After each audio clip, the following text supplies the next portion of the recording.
Yeah, you win some, you lose some, and you're gonna lose most of them, kid. I would put it on a bun. You could fit the pickles. You could put pickles in the pickles. You can fit the pickles in there. You can fit the pickles in there. Come on. Some onions. Pickle chicken sandwich. Take it away, John Frickin Smith. Welcome to the rabbit hole, How did we end up on that rabbit hole? where all you knew is wrong. And rules are just suggestions, I like the pipe. made up as we go along. Shut up, Corn. Fuck you. And who knows what you'll find here. Maybe heaven or your worst fears. Whatever it may be, it's yours to keep forever. Just in time. You've entered a rabbit hole. Please, go down further. Where there's philosophy hidden within stupidity. My nipples are sweating. What are they doing to that chicken? They're punching holes in it. You know what? I want to teabag Hank Azaria. He can make weird noises. You're fucking weird. You guys are horrible. Bunyan rings? Like, I wouldn't eat those. What the fuck? Hey, Even if it was Paul Bunyan themed, like, you know what I mean? Anyone- Like flannel onion rings or something like that. Be like, yeah, I had a heart attack. Fuck you. it's a sunny, shiny day. Yeah. Fat people need love, too. I walked into the rabbit hole. Sat down at the microphone. The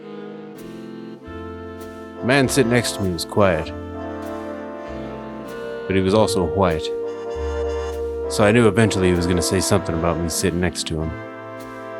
Whether or not he would speak into the microphone, I did not know.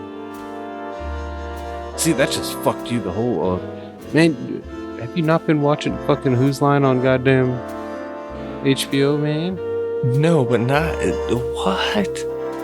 I do. That's... oh, yeah. I smoked 2 reefers, officer. I'm sorry. Yeah, I've been smoking many reefer. This is a reefer wrapped in reefer. You are just in time. We are the J&T Baggers. DJ Van Nielsen, Detective Van Nielsen. Along with my cohorts and partner, hetero life mate, as Jane Silent Bob would say. I don't like that. That sounds way too like committed to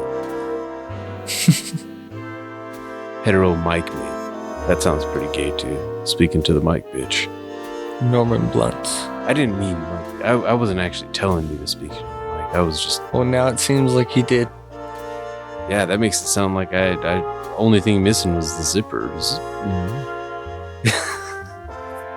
Well, you read the title. You know what we're here for.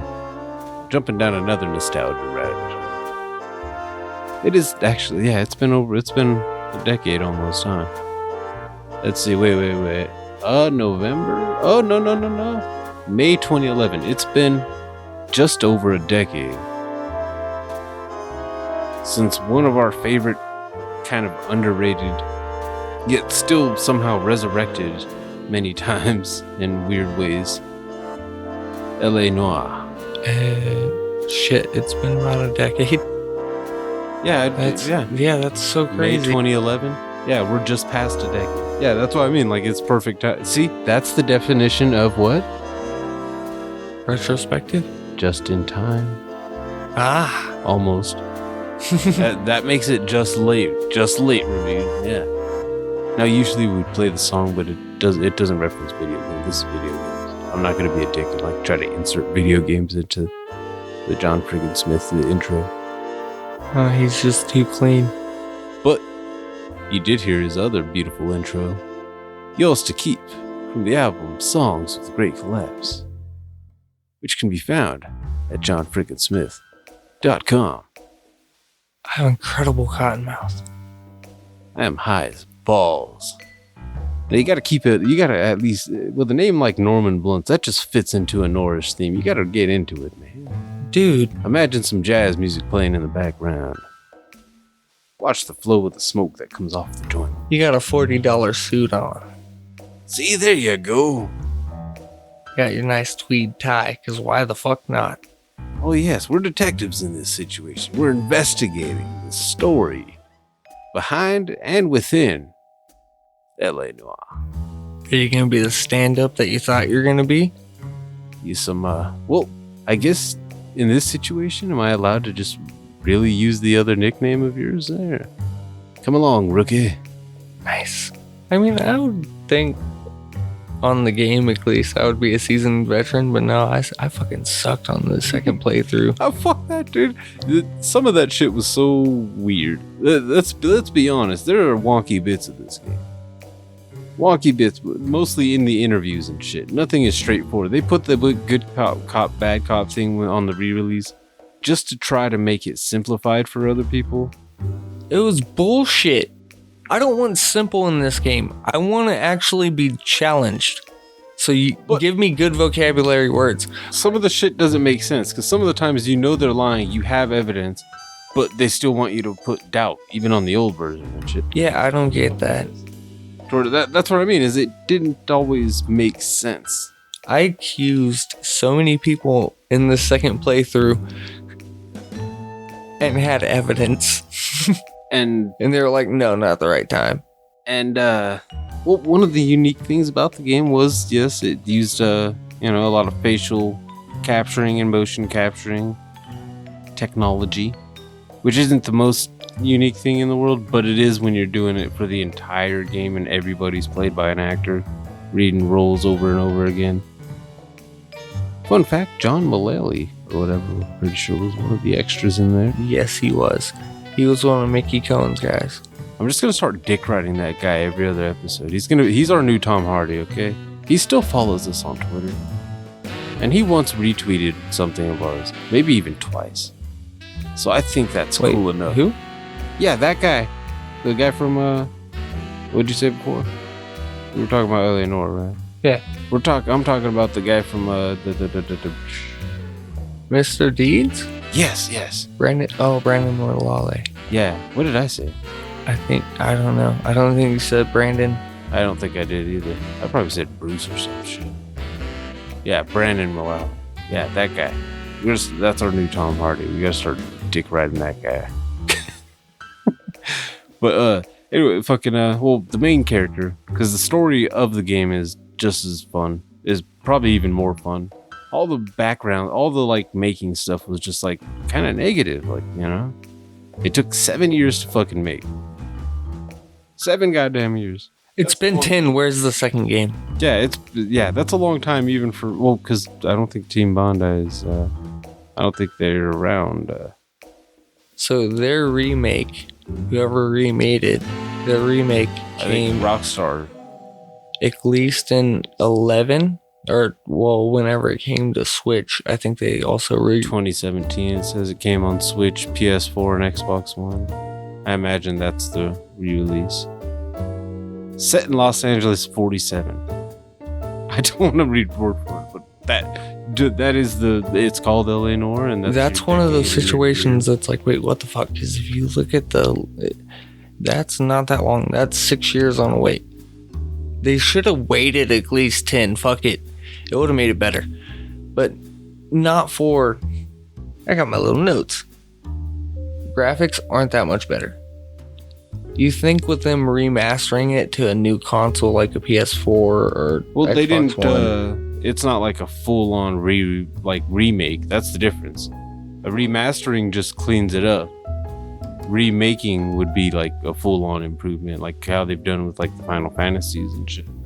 It probably should have been that way. But it would be an entirely different game, which I wouldn't be totally angry about either if they were able to keep some of the core elements and, spruce up and actually I just always thought they would at least build upon what they had done there, you know what I mean? Maybe not rely on motion capture technology and just put fucking, you know what I mean, have facial twitches and shit coming in naturally so they can actually be animated and not just trying to photocopy someone's face onto it. See, that's where they were wanting to be perfect in that aspect, where they lost it. Little tidbit. The sensitivity on the guns were fucked up. I don't remember that in the older consoles, but I think it's because everything was more stiff. Yeah. So it was very, very They kind of made it jumpy, which if you're going to redo it, dude, try to make it not easier, but at least the same. So, because overbearingly on the sensitivity. Something you can obviously fix and going into your options and turning down the sensitivity. It's just one of those like shit right off the bat. I wrote it down in the notes. I only took notes for maybe like 20 minutes. So it was like that's not a good sign. I won't lie. Yeah, like I said, the story, obviously, if it took 7 years, that means there was fucking drama and there was a lot of shit. I don't even fully want to get into all that. I know at first I was like, oh yeah, we can go into Team Bondi and shit, but realistically, the long story short, they probably had a chance. I'll say probably had a chance at becoming a part of Rockstar Games, like Network or whatever, and ended up not fucking being able to. They made Bloodsplat amazing though. Yeah, like I loved I remember seeing commercials for it and being like, okay, whatever this story is, I want to see it just for the fucking 1940s LA setting, just for that and for that detective-esque fucking drama and shit. Like I wanted that old-timey feel, and in a lot of ways you did get that fucking vibe from the actual game itself. But fucking I don't know, they were just I forgot what I was even saying. The story itself is one of those situations where it was kind of like a fresh idea, especially at the first time they did it, not doing a re-release or anything. The first time they came out with LA Noire, well, it began in 2004. Shit. Yeah, 7 years. So, I mean, I can understand why it took 7 years on the technology of like how you're saying for the faces. The story itself, I wonder how that evolved over that 7 year situation, because it kind of seems slapped together if you think of it as chapter to chapter. Yeah, but because it doesn't. Some parts of it aren't as cohesive, like don't tie together as well, and then I can get into some of that. One of my biggest like what's it called, like dislikes about it, I guess, was fucking the way the homicide desk was handled. It was cool at first when it was like, okay, I'm chasing a serial killer, but then after the first 2, honestly, was when it started like kicking in, like, okay, dude, we're dealing with a legit serial killer and no one's believing it. Yeah, and you're just being forced to put someone in jail, to where no matter what, I was constantly going against whatever instinct the game had been telling me to go off, which I guess was the point, was somewhat to subvert expectations, but it didn't.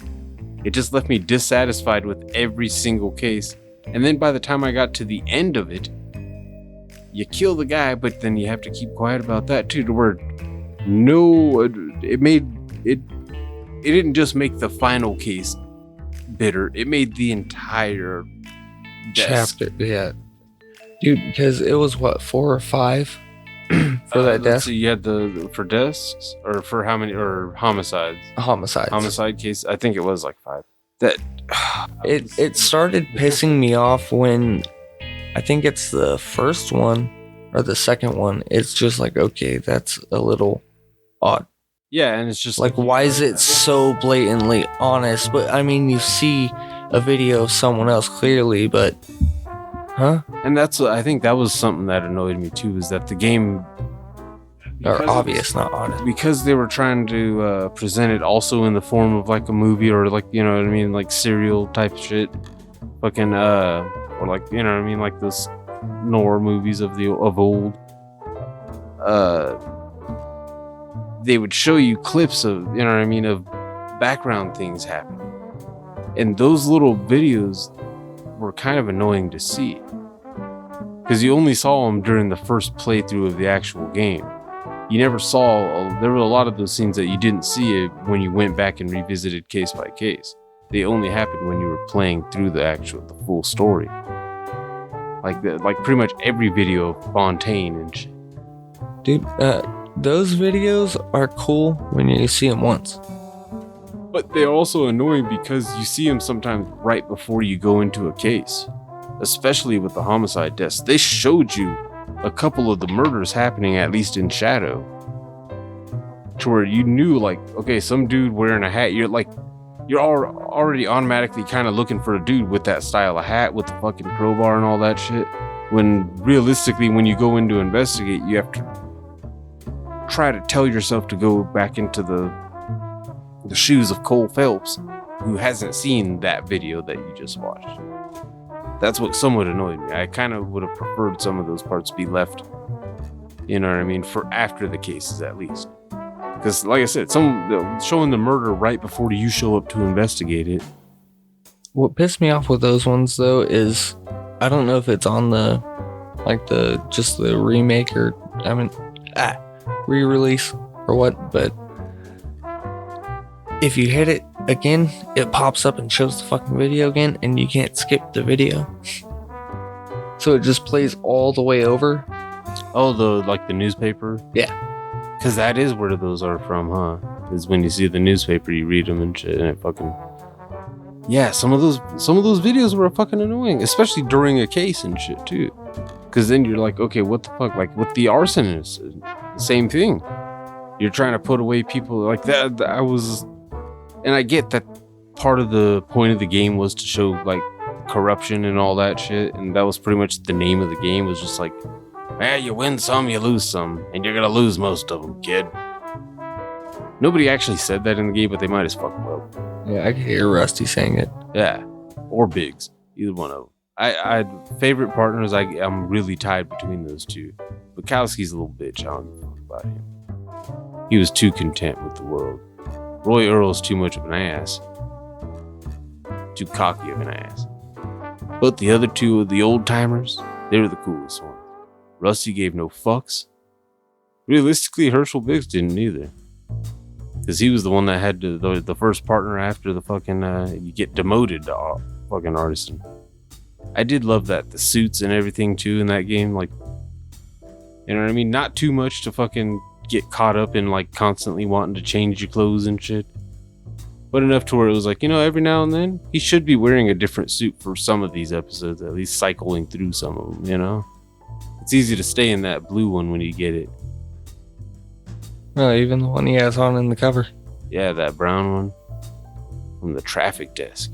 That was like that first suit you get and shit. It was like, this is my suit now. Yeah. It's so totally my suit. And I liked that. I did like that, though, that you started off as beat cop and shit for, one case? And then you get fucking... Technically, two, because if you think about it, the first one was like a full-on training walkthrough and shit, huh? Yeah, that's when there's a gun on the roof. Yeah. The second one was that dude with you follow up on the dude with the pistol. Yeah, wasn't there a jeweler that got killed? Yes. And that's what you find the killer. It was over... I think through a fucking, what's it called? A dry cleaner, if I'm not mistaken. Might not be. You find a lot of shit through just, like, going to places and reading ledgers. Could have been another jewelry store, or a pawn shop. It was a pawn shop. You find out he has the version of, like, the M19. It's because of that game that for some reason... I think it's because I'm usually really baked in the morning, but when I go to put away the trucks in the morning, I have to mark off everything that's there and shit on the fucking invoice, and I call it a manifest in my head. And I've said it out loud on accident too and shit. It's like, yeah, everything on the manifest checks out. What the fuck did I just call it? That's completely acceptable, though, if you think about it. It is a manifest. Yeah, it makes sense, but it also... It just sounds weird. Too old-timey, like that's not even old-timey, cool, like the bee's knees or anything like that, like something that could possibly be brought back ironically. It's more of just like, what are you, an asshole? It's called an invoice, you dumbass. A bill. Fucking, dude. It's an invoice. It says invoice on there. Why don't you just call it what it is? Fucking manifest, man. I gotta unfold pages. Fuck you, alright? Yeah, that's a fucking big ass truck. You just spent 11 grand, asshole. Tell me you can't afford somebody else to help put this shit away. It's a manifest. Yeah. I'll call it whatever the fuck I want. Spell it. Boss. That's the problem. Invoice is way easier to spell. Dude, so I'm glad, I don't know. I'm super glad with the story. I still love the story. the whole like, oh, you know, super straight edge cop. You kind of know what's gonna happen eventually. The actor, Aaron Stanton, I think his name is, fucking the guy that plays Cole Phelps. He did a great job. But some of those ones when you lie, like try to accuse someone of lying or whatever, he really fucking goes off on them. Like the old lady and shit too. The old lady fucking, look, you old cow, or fucking. Yeah, you old hag. Yeah, there's no way a nosy old hag like you doesn't know what's going on in her building. Now tell me what's going on. I don't know anything, young man. Yeah, so I was a dick through like 50% of the game because after a while, it was right majority of the time. The tailing missions were annoying, but that's for pretty much any video game to me. I hate a tailing mission is stupid. I get you have to gather information, but it's annoying. Can't you have a person do that? Can I just sneak into somewhere? Just like go around guards? I'd rather do that than fucking tail somebody in a car on foot. Some of them they did both. Yeah, tail someone on foot and then in a car. Yeah, sit on a bench. Oh my god. Duck behind the shoe shine box. Yeah. Fucking. Oh, buy a newspaper. What the fuck? Yeah, that one sucked. I know exactly which one you're talking about. That's the one fucking that bitch. Yeah, you gotta follow her for like fucking a mile. And then she gets in a car and you gotta. Oh, that's the one with the kid rape. Yeah. Harlow. Something. Jean Harlow. That was the traffic test. That was the final traffic test. That one, that was the final traffic case. Yeah, because it shot you up to murder.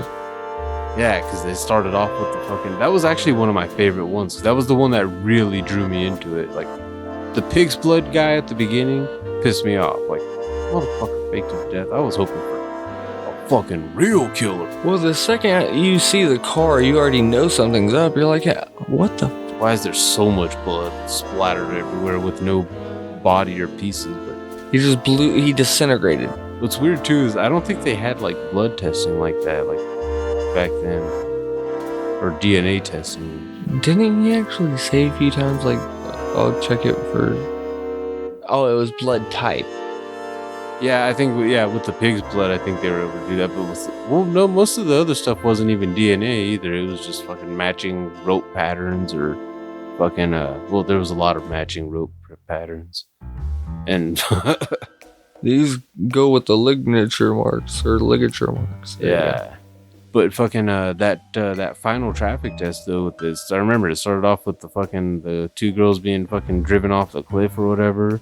And it used the little prop head and shit, and then you had to fucking go to the hospital and fucking question them, and then go to the fucking... I was a dick to the little girl too. Yeah.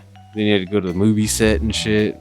I think, well, I don't know the exact... Yeah, you had to go... Yeah, pretty much you're going on the exact same track, and then you go to the movie set after you go to the prop shop. Or not the... Yeah, that's what I was thinking, is not the... Yeah. You go prop shop, find out you have to go to the movie set, go to the movie set. What you find in the prop shop is the most... disturbing shit. Yeah, it's some Harvey Weinstein style shit. Yeah, straight up. That's what is fucked up. This game was actually one of the reasons why I wasn't that surprised when like the Me Too movement started and like, oh really? Higher ups in Hollywood are fucking using young actresses, and that's me just putting it, friendly. Yeah. How do you think they came up with the stories in LA Noire and shit? I've been saying it for years. Hollywood is a fucked up, twisted, disgusting place. And they take advantage, especially of young actresses. And actors. Dudes are getting fondled up too. Everyone gets fondled up. They started fondling the girls and then we're like, alright, we're getting creepy. Let's fondle the boys. Someone fondled Terry Crews. That's the creepiest one. That takes an amount of balls and power to walk up to a large man like that, who you've seen with his shirt. Everybody has seen Terry Crews with his shirt off. You know he's a muscular man. Was he fondled before or after stardom? After. Oh. Yeah, like it was. Yeah, it was weird, but. So yeah, I think that was why too. Was that like that was like the most real case on fucking like that one could happen. Could you know what I mean? That finding the two-way mirrors in the bathroom and fucking disgustingness. I was mad. I was really mad about that one. They had fucking video reels and shit too. Sick bastard. Sick motherfuckers. But that was one of those true investigation cases and shit. You find more of those little shrunken head props and shit. Like, okay. Alright, this is going somewhere. Is it this guy? Are you the fucking guy? Or are you the guy? Oh no, your friend's the guy. Friend's the guy? Alright, I'm gonna go kick his ass. I remember you do go to that producer guy's house and talk to his wife. And his wife is fucking, I don't remember her name, but that woman from like every Judd Apatow movie. Fucking, you know what I'm talking about. I think she was also in Grey's Anatomy. I'm not positive on that, but I remember she was the fucking, she was on Neighbors. You saw Neighbors? Yeah. She was the friend. Yeah, that chick. She's been on a lot of shit. She's, I don't remember her name, but I remember seeing her on LA Noire and being like, hey, yeah, that's the chick that got fucking kicked in the face on fucking, what was that, 40-year-old virgin. Yeah. You should just give up, Andy. Yeah, that was fucking... I don't even know where I was going. Oh, yeah, dude, yeah, she played his wife, and then you gotta go to the movie set and capture him. Giant shootout. Protecting him and shit, too. From the mob? Yeah, I think that's what made it so fun, too, is that fucking, like, you knew what was gonna happen. Like, he was the one that sent the two girls, the lady and the woman, or the little girl and the fucking woman off the cliff and shit. Because she's connected. Her husband's connected, and he's sending the mob after you. It was fucking... There was even a moment, too, I think, at the prop store when you're leaving, when you come across a couple mob guys that were looking for him and shit. And, they even tell them to back off. It's been a long time since I played that game, but I fucking loved it that much. That, like I said, that was probably one of my favorite cases. And because the most important part is that you got justice. You protected that guy from the mob and you killed a shit ton of mobsters, but he still was put in handcuffs at the end of that one. Now, yeah, he's rich and high up in Hollywood. He probably made bail right afterwards, but at least you completed that case. No, he got raped and murdered. Probably. He was fucking with children and shit. Prison was probably a little bit easier to kill someone back in the day. But you know what I mean, though. At least that was one of the ones, like, you at least got case closed. You solved a fucking It was justice.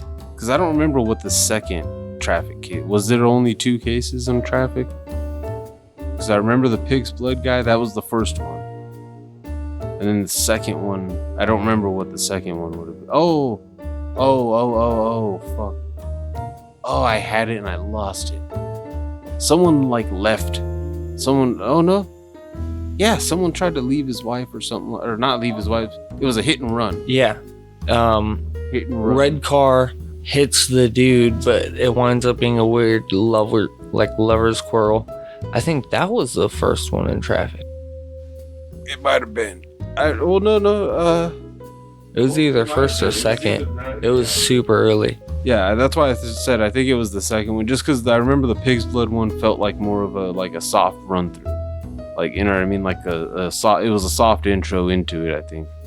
And then the fucking hit and run was like, okay, there's an actual body this time. Oh, hell, it got decent scores on Metacritic, 89 out of 100 and shit. Around there. Look at the newer systems. What? The newer system? Yeah, because when it actually came out on the first consoles, it was a great game. It honestly looks better. I imagine the re-releases and shit buggy. I imagine that big time. I don't know how they... Yeah. But it still brings in the nostalgia, and if you haven't played it before, might as well just play it on a re-release if you have a newer console. It's fun. It is a really fun game, though. Like, I can't even stress that enough how much fun it is. Like, that's one of the few games, it's made by Rockstar, so you expect Grand Theft Auto feel, especially when it's kind of open world. I say kind of just because there's not much to do. You can't, like, go to, get gas or get food or Yeah. You can go inside of a couple landmarks, but only the ones that really are involved in the story. That's really all you get to do. You can hidden cars. Yeah. And even then, I gave up on looking for hidden cars pretty early on in that. What else is there? Like when you first finish the game. there's those street random crime. Yeah, street crimes. Yeah. But outside of that, there's, you know what I mean? There's no reason to get out and walk around really unless you're chasing somebody. Or do you just want to see the scenery? Which they do make a beautiful fucking 1947 LA. It does look fucking beautiful. It's badass. But I noticed when I was playing in the cases and shit, whenever I got a chance to just auto drive, I did. Because you still got to hear the conversation. You got to at least pay more attention. And because as a pothead, I look for any opportunity to let the game, you know what I mean, take over for a minute so I can take a couple quick rips out of a piece and then fucking get back into it. But I always loved the conversations between Cole and the partner during those cases and shit. Rusty, of course. That's where all the character development happened, was in the car. A lot of it, you know. Except Cole. Out of nowhere, he cheats on his wife. That was the weirdest part, was just out of nowhere, he just becomes that guy. Gets infatuated with the German singer. That wasn't even really needed in the story. Had to tell her at one point just to go into her house, and he just went and got laid, and it was just like, it was kind of creepy. It's like, you fucking weirdo, man. You just followed her home just so you can try to get, like, that's stalking nowadays. But a lot of the rest of it was still fucking fun though. Like playing through at first when you go into those murder cases, the first one you're just like, holy fuck, gruesome about, like, you know what I mean, like an actual full-on murdered body. And the hit and run was the only dead body you deal with in traffic, besides the ones you create when you're shooting motherfuckers. That one was interesting just from the, like, oh shit. But once you realize there's a serial killer, once you realize there's too many traits looking exactly the same on fucking, you know, by the second case, you're just like, what the fuck, dude? I'm putting away innocent people, and there's somebody on the fucking loose. It made it fun, though, too. It did make it, first time playing it through, it made it interesting. I won't lie. It is more on the replaying, when you go back and replay certain cases. Like, he doesn't deserve this. Yeah, the homicide cases are the ones that I replay the least. Like, just because it's like they go nowhere. They go nowhere. You play the final one, and that one, all it is a shootout after reading some fucking poetry. And I mean, it was fun. Like I said, first time around, it was fun because you're catching a serial killer. Yes, you're putting away a lot of innocent people, but how innocent are these people? Most of them really weren't that innocent if you put away the, you know what I mean? Like I think it was the second case, the one with the butterfly brooch or whatever. The husband? The Mueller? You had the choice between, I think, putting away the husband or putting away the... Pedoler? Yeah, the pedo. And of course, it makes it obvious. Like, even the fucking lieutenant guy is just like, just put the pedo away and let's just get this over with. Let the husband go return to his daughter. For in a way, you're kind of cleaning up the streets if you go certain routes and shit. It's kind of weird. Fucking. But like I said, when you go back and play it again, it's just dissatisfying. Especially when you're going off the playthrough and seeing like which way the game intends for you to go, like which way's the quote-unquote correct way to go through it, because multiple outcomes can come from some of these situations. And just seeing like how it wants you to go through all those cases, you're like, dude, you're just putting away some kind of innocent people. Like, they're not the worst people in the world because they didn't murder anyone, but they're not the best people. Yeah, it's a real gray area, and I think that was the whole point of that game, was to show that there especially was a gray area back then for cops and detectives dealing with like mob influence and shit like that. And I did like the guy that played Mickey Cohen for some reason. I thought he was pretty good in that game. Yeah, he's same dude on Men in Black 3, isn't it? I think so, yeah. That kind of softens him up a little bit. I like him though. Yeah. He was on LA Confidential. If I'm not mistaken. Either that or Black Dahlia. Which I thought that was a weird thing though too, with the playing off of the Black Dahlia murder too. Like you didn't actually get to investigate it or anything, but getting to have that be referenced and like, oh, this is connected to that. This is a full-on serial kill. Like, this is the guy. The guy that you meet earlier. That was the best part though. It was like the fucking first bartender you talked to in the first murder case. I remember that. And just being like, son of a bitch. First playthrough, they do talk about him, but it's easy to not pay attention to everything they're saying. You see him at more than one place. And he's like, fucking, yeah, I work at bars I'm a temp at bars all around there's the one with the Mendez case, the Mexican dude. Yeah. Where he's in the bar and like, are you talking about the temp from last night? Yeah, he was talking to her last night. Yep. And it's like, oh, okay.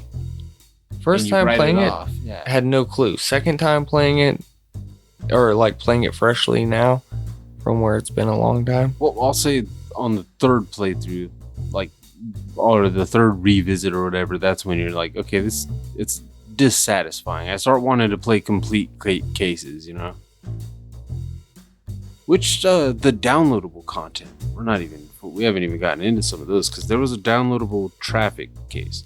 Let's start with that, just because we're starting traffic and shit. Well, yeah, fuck it. Since we've already done traffic and shit, what was the traffic DLC case? Oh, fuck. Oh, that was the slip of the tongue, wasn't it? Yeah.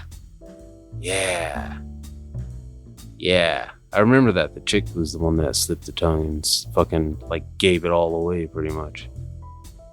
It was a car scheme, right? Or no, Gene Archer. Yeah, there's a car dealer, right? That's one I'm somewhat drawing blanks on. I didn't play it over. So what it was a car dealer was getting pink slips for stolen cars, so they could pass it off. The stolen cars pink slip person, that was a famous guy that I've seen him in a lot of movies and shit. I just can't. Oh, I know exactly who you're talking about. The principal from The New Guy. Yes. Get your punk ass in here. Yes. I don't know why, but that little piece of that movie has stuck with me for life. I think just because I've never seen a principal in real life go that unprofessional. Okay, I have, but like at the time I hadn't. Just seeing a principal just stick his head out the fucking office door. You, get your punk ass in here. Okay. But yeah, I don't know the actor's name. He's one of those ones you see on a list of people that like you recognize their face right away, but you don't know who the fuck they are. Because he's been on a lot of shit. He was on Scary Movie. I remember that. He was like the sheriff. But yeah. Oh yeah. Yeah. I remember that. Fucking, wasn't it someone got in an accident with fucking, or something like that? Well, what was it that drew you to, drew the character or the investigation, started the investigation? Was it a bad check or something like that? Someone trying to write bad checks or something? Someone trying to, some kind of DMV scam? I don't remember exactly what. No, you pull over an innocent person. You pull over an innocent kid. That's the one that had the 2 Reavers. Oh, yeah, okay. You pull him over and you find out the car's stolen, but it has actual paperwork for it. Yeah. So then you get another call about someone else, same situation, and then your character puts 2 and 2 together. It's like, okay, well, let's look into both of these. You don't have to say your character for this game. Cole Phelps. Cole Phelps. Yeah. You don't get a name. He's not Slaw. He's Phelps. So Cole Phelps. You were about to say Cole Slaw, weren't you? I almost implanted it, man. Almost got him.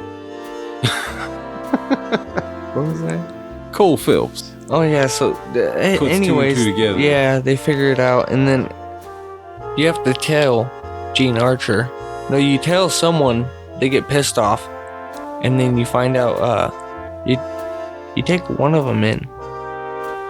I remember you catch the woman trying to I think that's what you catch the woman. You catch her trying to bounce it or trying to get money from the car salesman, and that's when they're like, "Oh, it's 2 blocks away." You take off in the car, get there, and she gives. Who does she give up? I think she's the one that breaks down the whole ring because you also catch that one kid with the glasses. That's right. That one wasn't as interesting. I won't lie. That one I think might have been too like at first it was interesting when you saw that guy and shit. But then after I won't lie, that one I didn't replay it. I didn't end up going back and replaying it as much as some of the other ones. Homicide, there wasn't a DLC case. If I'm not mistaken, and it skipped homicide and went to arson and traffic. But so yeah, I remember Cole Phelps. At the end, after he gets all this, he goes through this whole Black Dahlia thing, gets promoted to Vice. Vice. That's it. Vice. Gets promoted to Vice. That's the one I always forget.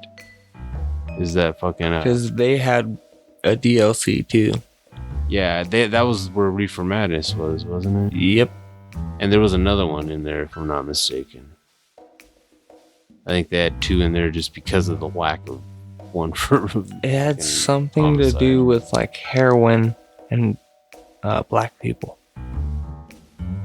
Oh, a white woman overdosed. Was that Reefer Madness? That's there was a fuck. I don't. I'm thinking of the mission with the jazz people. Oh, that was an actual traffic desk one, huh? Or not traffic Vice, an actual Vice, like one of the not DLC. Yeah. Yeah, I remember that. I think that was the first one. Was with the popcorn, right? And the fucking yeah, I remember the jazz guys in there. They were selling the morphine. Fucking taped to the bottom of the popcorn things. Black Caesar. Yep. I remember that. That was that one you did bust somebody, I think. Or you got close to busting somebody. Just because I remembered you had to go talk to a couple like low-level boss type guys. And, you know, there's I don't remember a whole too much about that particular one just because I don't remember actually. I just remember there were 2 overdoses. That was what got you there, and then you're investigating. And really all you find is just popcorn with the fucking things underneath, and I don't even know if you found the actual salesman. Yeah, you busted somebody. I remember that. Somebody got brought in, or at least. I'm having trouble remembering that one. There was a lot of black people. Not like in a bad way, like a complaint or anything like that. It was just, yeah, because there was that was one of those ones that was connected though too. Because a lot of those traffic ones had to do with that same morphine, and there was the stolen, the military surplus, fucking M1s or something like that. There were guns. I remember that, guns and morphine that were being sold. That was like throughout the Vice desk. I keep calling it traffic too. I realize that. But yeah, I remember that. Like it all ended up connecting. 2 vets. I remember that. Fucking Courtney was one of them. He was like the main one. One of the main ones. They called in Kelso to come in and try to help get him out of the situation. I remember that. So I think that might have been who you ended up leading to at a certain point too. Is Courtney? Was that case that you led to him? It was one of those Vice cases. Because I remember they all connected to me for some reason. They were all just because there was the shootout. One of them was a shootout, or like almost an assassination, almost a band. Doesn't Courtney get shot? Yeah, but I think it's during the arson desk actually. Maybe not. Oh no, I think he was part of the people that tried to rob the bank, right? Because wasn't that what ended up happening towards the end there? Like you end up, I remember you almost bust Kelso. I remember bringing him in at a certain point. But I remember there was a bank robbery and you find some, I don't remember if Courtney was one of the people that got killed in that, but he got killed by Fontaine, if I'm not mistaken. Yeah. There was a lot of twists and turns and like, you know what I mean? A lot of like dead end trails too. Like I really cannot for the life of me remember who got busted for that Black Caesar case. I don't remember who. Yeah. I want to say the guy with the cane. Wasn't there a guy with a cane that was... Yeah, he was connected to Mickey Cohen. Yeah, they were just running numbers, weren't they? To where it wasn't quite the morphine guys. Which one was the ice one? The polar ice one. Was that also a vice case? Yes. That was where you find the drugs inside. Yeah. Blocks of ice. Yeah. So that was another one of the cases then, huh? I don't remember what happened fully on there. Was it just fucking... All I remember was pulling up to the fucking polar ice place and having to chase a fucking ice truck down. And then going in there and exploring and shit. But I don't remember what led to the polar ice place. Was that in the Black Caesar case? Was that what led to the polar ice? I believe that was just one of the busts, the polar ice, if I'm not mistaken. Yeah, there was... It all connected. That one. That was the only downside too, is I think they might have the overarching ones like that. It takes away somewhat. It makes the story seem a little too linear, I think, for me, as far as going back and revisiting and trying to, or like going back after you've beaten the game and revisiting just case by case and shit, or just certain cases that you want. I prefer the ones that end up being completed. Now I do remember, I cannot remember the name of it, but I remember it was a vice case. A woman had like overdosed in the bathtub or something like that, if I'm not mistaken. Yeah, there was like pills and shit. And you end up fucking finding out like there was like a lover's quarrel tryst or something like that. I think she was banging some kind of politician or something like that. Or a pilot or something. Not a pilot, but like some kind of politician. I think it was a senator. Yeah, I just remember going to like fucking his house or her house or something. There was a lot of fucking... She had like an apartment and you had to chase some dude fucking at a certain point too. Like up fucking at night and shit. One of those mysterious dudes. I don't know. Some of the shit I forget. Some of the DLC ones I forget just because I didn't revisit them as much. But I do remember like the overarching like fucking thing in the advice was just when you were about to make a bust. I remember that at the end of the vice, the final one after the bank robbery, Courtney was still alive because you had him and he was that close to fucking giving you everything. And then Fontaine walked in, said he was his lawyer, and then your superior came in and said, you need to come in right now. You're off this case. And that's when they busted Cole Phelps with the fucking, he cheated on his wife and now he's suspended, demoted and shit. Shame! And then you gotta watch him get kicked out of his own house or whatever. And then he has to go and stay with the German chick. You didn't even get to say, you never even saw Cole Phelps' kids, did you? Nope. Not even at the funeral. And then, of course he gets demoted to the fucking, the arson desk. And arson is a shit show. His name might be shit, but it doesn't mean he's made of it. Something like that. Herschel Biggs had a great way of looking at things on that one. And it was kind of cool. He fucking, it wasn't cool. That was a fucked up goddamn one, dude. You found fucking houses burnt down with families. Elysian Fields. Yeah, that... Elysian Fields. That fucking whole real estate, that whole thing. That was a fun case to uncover, though, too.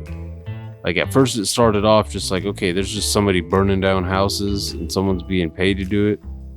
Oh, these people are the ones that aren't selling out to the fucking real estate mogul, so he can't tear down their houses and put up fucking matchstick houses for fucking veterans so he can get government money. My God. And that's just a part of it. That's just what you uncover in like the first few fucking missions. After chasing like low-level guys that didn't really do anything, like the Marxist guy or whatever. That guy pissed me off so much. You remember the guy I'm talking about, right? Francis's best friend from fucking Malcolm in the Middle for like the first bunch of seasons. Yeah. Oh my God. Oh, that pissed me off for some reason. Like he broke all the immersion for me. Like I cannot take you seriously sitting here complaining about whatever you're bitching about. You are too fucking funny, sir. His face moves too much. Yeah, his face just fucking whatever it was. And it was funny because at first I thought like, okay, we might be uncovering some shit about fucking, what was it, water heater makers or some shit like that. Insta-heat. Yeah. Insta-heat, I remember. Oh, wow. And the fucking arsonists, that was the fucked up thing, was seeing the mosquito coils being used as fuses and shit. Yeah, that show was annoying because you would find that at every like house in the whole game, even in the beginning. So when you would go to check it out, it would be, oh, this is no significance. Yeah, well, apparently it is. Yep. And finding the guy with the fucking, like, what was it, a pack of matches with a cigarette and shit being used as a fuse. That sick bastard. He needed to be busted anyway. He was an arsonist. And the worst kind, the get off on it kind.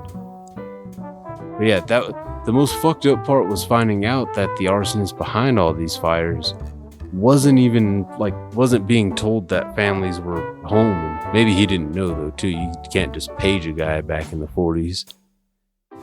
That's fucked up. To think that once somebody left on a mission to do something, there was no, like, you think it's hard to get a hold of somebody because you forget their phone. There was no option for that. It was just it. You have to get in the car and catch up to them. Oh shit. Because remember, one of the families that was home, it was because they had planned on going, but their kid got sick, so they all stayed home. And then you find them charred in the morning. Like, for a game, it was fucked up. What was pretty weird was during one of either the flashbacks or on the papers that you read, it talks about that fire. Yeah. And you wind up playing it later. Yeah. It's just like, oh shit, what the fuck? Yeah, that was weird. Some of the newspaper foreshadowing and shit. But what was it? That one I remember the DLC was with the fucking the Spruce Goose, wasn't it? Yep. That was cool. Just cause like I remember you're driving at first and then the fucking the explosion goes off. What the fuck is that? That was weird going through like plane wreckage and shit. That was really weird. But that case ended up like teetering off into something kind of boring. It was just like, oh, there's a picture with somebody with Howard Hughes. And that's it. Yeah. I don't even remember who got busted in the end of that one. I remember there was a shootout at that airport or whatever, but I think you wind up killing the person. Probably. I don't know. In those situations, if I have the ability to kill them, I do. Like, I don't try to take them alive. I do. Obviously, for like the story, you have to, but when it's like the side, I try to employ that warning shot sometimes, you know. The most unreliable thing, by the way, the warning shot on there. But I'll shoot before the warning shot. But there was something really lovable about the aesthetic and about the vibe to it, that Noire vibe and shit to it. I always thought they were just gonna go next to New York Noire. I mean, Rockstar themselves have parodied New York and LA with their Grand Theft Auto games so far as like to just damn near mirror fucking landmark buildings and such, just changing the name slightly to fucking Rockstar It Up. I always figured, why not have an actual New York in the 50s type of, you know what I mean? But I guess maybe, well, Mafia didn't cover that because they weren't technically in New York. They were in a fictional place. Yeah, they were in, well, Mafia is 2K. Yeah. Well, I know that. Well, no, I just mean like for the market. Yeah. Like they were playing more of an East Coast gangsters type of vibe.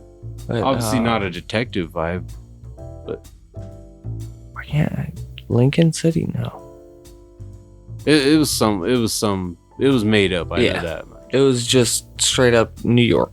Yeah. And then New York and Jersey. And then Louisiana. Well, there was something like lovable about actually going to see like the LA train station and shit like that, and fucking, you know what I mean, going inside and like, I mean, you didn't get to do much except just like go inside and sit down at a bench, but it was still fun. Some of it, you know, yeah, the action wasn't always perfect. Oh, I remember one of the Vice cases now was the fucking boxing match. Remember the fucking guy was supposed to throw the match? It was straight up fucking Pulp Fiction. It was straight up Bruce Willis Pulp Fiction. Even down to him getting away. Because I didn't shoot him or like bust him or anything. Get the fuck out of here, bro. Bounce. Take your money. Get your bitch and go. It was cool though. It was fucking fun. Like some of those kind of missions like that were fun. Or some of those cases like that were pretty fun. And because fucking Roy Earl was one of the ones that lost money in that case, that's what made it awesome. Yeah, he was pissed off. I didn't like his face. You could tell from the beginning he was an asshole. Just by the suit he was wearing and the fact that they made you wear a suit similar to it. What was your favorite suit? Yes, this is a fucked up question, but we're coming towards the end. And dude, I'm not gonna lie, his first suit. The brown one? Yeah. Really? Yeah. That was like your go-to, like. Yeah. I know you mix it up sometimes, but fucking, and I know the game as you progress with like each desk you get a different suit, but everybody has their favorite, and there were a few downloaded ones too. Even with the downloads and everything like that, like I understand where some of them have attribute like points and whatnot. So yeah, even the blue one was what, you were more stealthy. I think so, and there was one that you were better at shooting one. And. Yeah, the Chicago one, I think you were like, it was Chicago something. But just in general, the brown one. I liked the no jacket. Okay. Straight vest and hat. Guns a-blazing. And you'd lose your hat every once in a while. That was cool, picking it back up. Not anymore. Really? You can't pick it up on the fucking... I haven't figured out how to.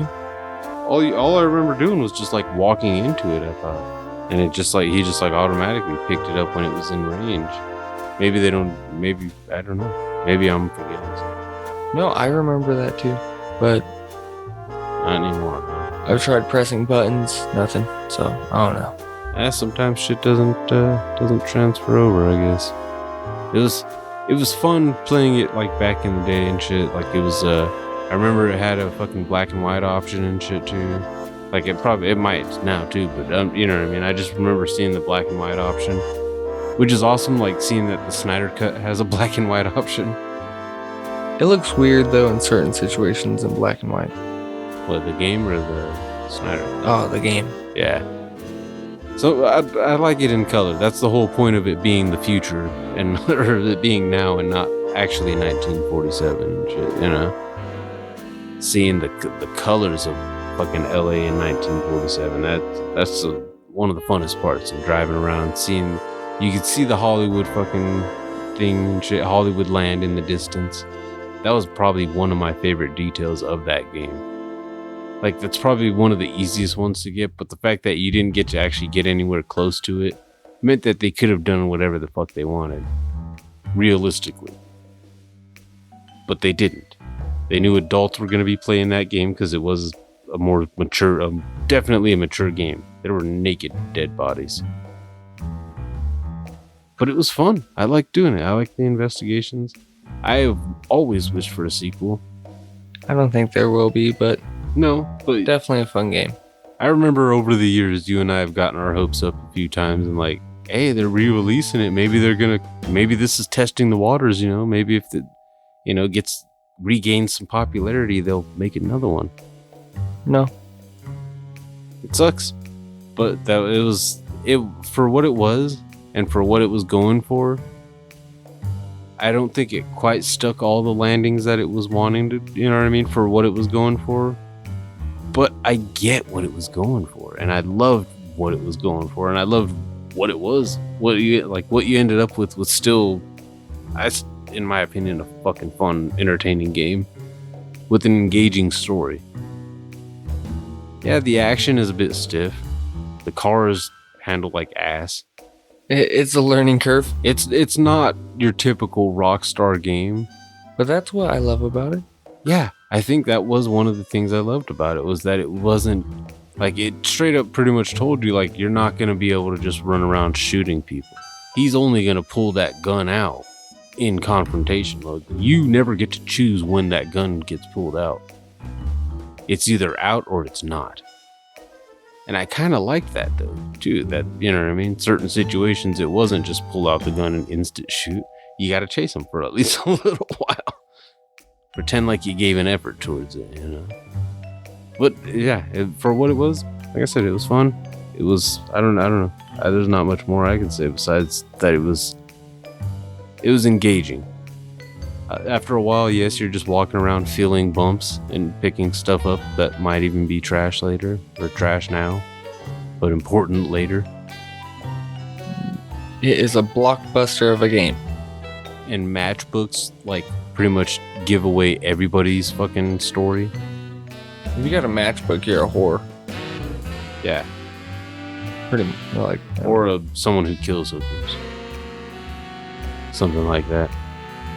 That's it. There's only two options when you see matchbooks. Yeah. And that definitely, and you only get matchbooks for places. Nobody ever just buys matches at a store. Yeah, there's no like gas station matchbook. No, it's all bars. Only bars. Exclusively bars. Maybe that was the thing, I guess. But yeah, I still like it now, looking back on it. It's weird when I see some of the actors from that game in other roles. Like Cole Phelps, you actually see him for like 5 seconds on fucking Mad Men. And it's weird just because it's like, dude, you were the star of the game, but you were just an extra here. Oh, you got to say 2 words, so you got paid more than an extra. But still. High lines, goddammit. He's like a deep-voiced Tobey Maguire. We don't need that. Which is sad because you hear Tobey Maguire now and it's like, dude, you need to put some bass in your voice. But then Cole Phelps is just like, come on, you old hag. Whoa, dude. Calm down. We'll see next week or next episode. Who knows what's going to be happening? I'm thinking, I honestly kind of want to continue down some of the nostalgia rabbit holes of late review style movies, whatever. But like, I kind of, we spent so much time just like, you know what I mean, reviewing new movies or like relying on like, oh, one of us has to have not seen it at least or whatever. Some of the times, honestly, let's just go. I think what made me think of it was around the holiday season. It was like, all right, we're already breaking the rule there because we're talking about like Jingle All the Way and shit like that. But realistically, that's the funnest shit though. Sometimes we've spent so much time talking about whether or not we decide we like something that sometimes it's just fun to talk about some of the shit we know we loved. This game, I think I speak for both of us, we fucking loved it. Magnificent. Yeah. Even with all its flaws. That's the beautiful part, I think, of being from like the earlier generation of gaming, like seeing like the rudimentary 2D platformers and shit like that before they were a cool retro thing to play now. But like actually having those as the only games available makes you appreciate the buggy, like the occasional bugs in certain games and shit. You know what I mean? I've never had a game that I literally was like, no, this whole game's broken and it sucks. And I know there's games that have been released that have gotten you know what I mean, gotten that reputation. And even this game got a reputation somewhat for a bit, not so much for bugginess, but for, you know what I mean? The one and done. The interrogation system was not pitch perfect in any way. That's why the second one would have made it perfect. And that's what I kept hoping for. And alas, we are left with just the one. So I guess we have to embrace it. All that's good, all that's bad. Fucking love it. We'll see you next time. Thank you for listening. Subscribe, like, support us if you want to buy us a coffee. And make that an iced coffee because it's hot as balls.